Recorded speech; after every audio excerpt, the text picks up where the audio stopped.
ଏଇଠୁ ଷ୍ଟାର୍ଟ। ଏଇଟାକୁ ଛାଡ଼ି ହେଉନି, କ'ଣ କରିବା? ଚିଙ୍ଗୁଡ଼ି ଭଜାଟା କଲରଫୁଲ୍ ହେଇଛି। ପୁରା ଟପ୍ ଟପ୍। ହାତ ହେଲେ ଟିକେ ମୋତେ ଡର। ମଟନଟା ତ ପୁରା ଅଳ୍ପ ତେଲରେ କରିଛି। Zero oil. ଜିରୋ ଅଏଲ୍ ନୁହଁ, ଜିରୋ ଅଏଲ୍ କିନ୍ତୁ ହେଇଛି ଅଳ୍ପ ତେଲ ପୁରା।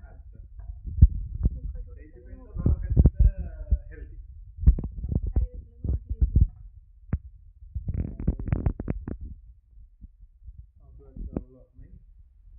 ଟିକେ ଭାତଟା ଆଜି ଟାଣ ହେଇଛି, ପୁରା ଗୋଟା ଗୋଟା ହେଇଛି, ଟିକେ ଜଷ୍ଟ ଟାଣ ନହେଲେ ଏଇ ହେଇଛି। ଅରୁଆ ମାଂସ ମାନେ ମଟନ ହେକା ଭାତଟା ଟିକେ କଅଁଳିଆ ହେଲେ ଭଲ ଲାଗିବନି। ଠିକ୍ ଅଛି।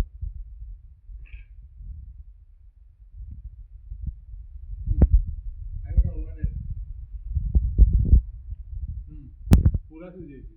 ସିଝେଇଛି ଖାଲି ଗ୍ୟାସ୍ ପୁରା ସିଝେଇଛି, ପୁରା ସିଝେଇଛି। ଝିଅ ଖାଇପାରିବ? ଇଏ ନୁହଁ, ତେତଲି ଖାଇବ।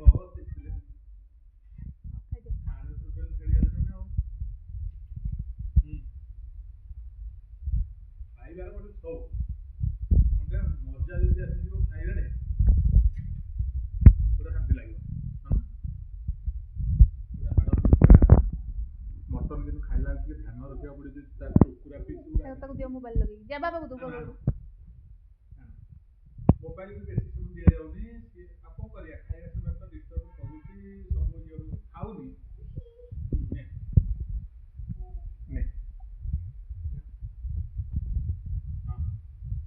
ଚିଙ୍ଗୁଡ଼ିଟା ଷ୍ଟାର୍ଟ ହେଇନି, ଚିଙ୍ଗୁଡ଼ିଟା ଅଛି ତ, ରାତିରେ କ'ଣ ହବ?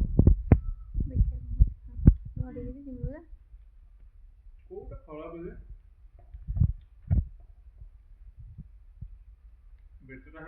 ବେଟର ହାଫର ରୋଷେଇ କୋଉଥିରେ ବି ବାହୁନିବାର ନାହିଁ।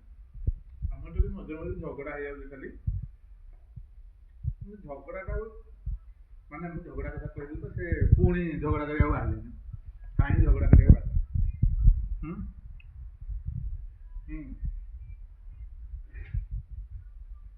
ଯେତେବେଳେ ବି ଖାଇବା, ଯାହା ବି ଖାଇବା ହେଇଥିବ, ଯଦି ଖାଇବାଟାକୁ ଟିକେ ଭଲ ପାଇବା ଦେବେ ନା, ଖାଇବାଟା ବହୁତ ଟେଷ୍ଟ ହେଇଯିବ। କିନ୍ତୁ ମୁଁ ଟିକେ ବିଗିଡ଼ି ଯାଉଛି ମଝିରେ ମଝିରେ। ଭାଷଣ ଦଉଛ ଖାଲି ଭଲ ଟେଷ୍ଟି ହେଲେ ଖାଇବ, ନହେଲେ ସାଙ୍ଗେ ସାଙ୍ଗେ କ'ଣ ଲାଗିଯିବ? ନାଇଁ ସତରେ ଭଲ ହେଇଛି, ପୁରା ତେଲ କମ୍ ନା, ତେଲ ଜଣା ପଡୁଛି। ନାଇଁ ମା ଜମାରୁ ବି ଜଣା ପଡୁନି ତେଲ ନାହିଁ। ଏଇଟା ଯୋଉଟା ଇଏ ହଉଛି ତେଲ ଜମା ନୁହଁ, ଏଟା ତେଲଟା ତ ପାଣି ଉପରେ ଭାଜିବ, ତେଲ ଧର୍ମ ପାଣି ଉପରେ ଭାଜିବ ଆଉ ତେଲ ଦିଆହବ। ହଉ ଖାଇଚାଲ। ବଢିଆ ହେଇଛି। ହଉ ତାହେଲେ ରଖୁଛି ଆଉ। ପୁରା ନାଇଁ ଆଳୁଟା ଦେଖ, ପୁରା ଆଳୁଟା ପୁରା ସିଝି ଯାଇଛି। ମଟନ ପିସ୍ଟା ଦେଖ, ଏଇ ଦେଖ ହାଡ଼ରୁ ଟୋଟାଲ ଛାଡ଼ି ଯାଉଛି। ଭଲ ମଟନ ଦେଇଛି। ଆମ ଭିଡ଼ିଓ ତ ଆପଣମାନେ ଦେଖୁଛନ୍ତି, ଫୁଲ୍ ୱାଚ୍ କରିବେ।